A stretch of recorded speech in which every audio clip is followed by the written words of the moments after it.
৭৭টি ভারতীয় ড্রোন ভূপাতিত করেছে পাকিস্তান। দেশটির রাষ্ট্রীয় সংবাদ মাধ্যমগুলো নিরাপত্তা সূত্রের বরাত দিয়ে বলছে ৮ মে সন্ধ্যা পর্যন্ত পাকিস্তান ২৯টি ভারতীয় ড্রোন ভূপাতিত করেছে। আর গত রাত থেকে এ পর্যন্ত আরও ৪৮টি ড্রোন ধ্বংস করা হয়েছে। ভারতীয় আগ্রাসনের জবাবে যথাযথ প্রতিক্রিয়া জানাচ্ছে পাকিস্তান। ডেস্ক রিপোর্টে দেখুন বিস্তারিত।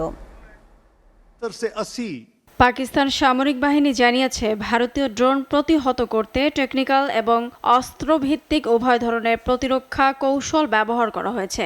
দেশটির সেনাবাহিনীর মুখপাত্র মেজর জেনারেল আহমেদ শরীফ চৌধুরী জানান, ভারতের পাঠানো ইসরায়েলি তৈরি হার্ব ড্রোনগুলো করাচি ও লাহোর সহ একাধিক গুরুত্বপূর্ণ এলাকায় প্রবেশ করে। ইসরায়েলের তৈরি হার্ব ড্রোন ব্যবহার ভারতের হতাশা ও আতঙ্কের বহিঃপ্রকাশ।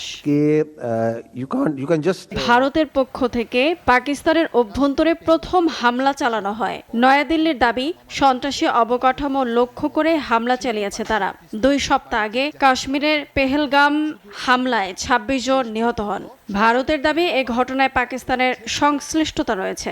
ইসলামাবাদ এই অভিযোগ অস্বীকার করে এবং পাল্টা প্রতিক্রিয়ার হুমকি দেয়। একই সঙ্গে তারা দাবি করে, ভারতের ৫টি যুদ্ধবিমান গুলি করে ভূপাতিত করেছে তারা।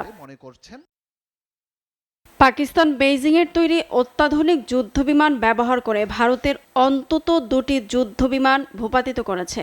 যুক্তরাষ্ট্রের ২ কর্মকর্তার বরাত দিয়ে বৃহস্পতিবার এ তথ্য জানিয়েছে রয়টার্স। পাকিস্তান চীনে নির্মিত জে-10 যুদ্ধবিমান ব্যবহার করে ভারতীয় যুদ্ধবিমান লক্ষ্য করে এয়ার টু এয়ার ক্ষেপণাস্ত্র ছুড়েছে। এতে অন্তত ২টি বিমান ভূপাতিত হয়েছে।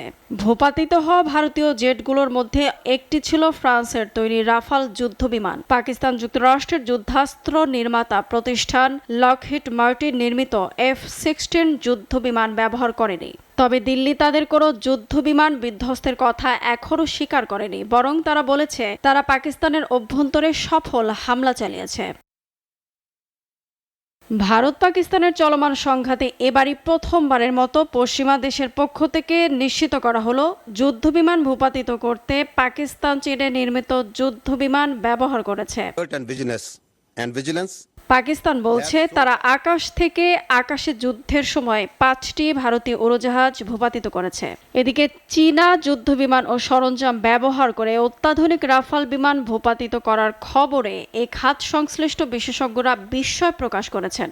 ভারতের সেনাবাহিনী দাবি করছে, কাশ্মীরের উধমপুর এবং পাঞ্জাবের পাঠানকোটের ৩টি সামরিক ক্ষেপণাস্ত্র আর ড্রোন দিয়ে হামলা চালিয়েছে পাকিস্তান। তবে পাকিস্তানের প্রতিরক্ষা মন্ত্রী খাজা আসিফ ভারতের এই অভিযোগ অস্বীকার করেছেন।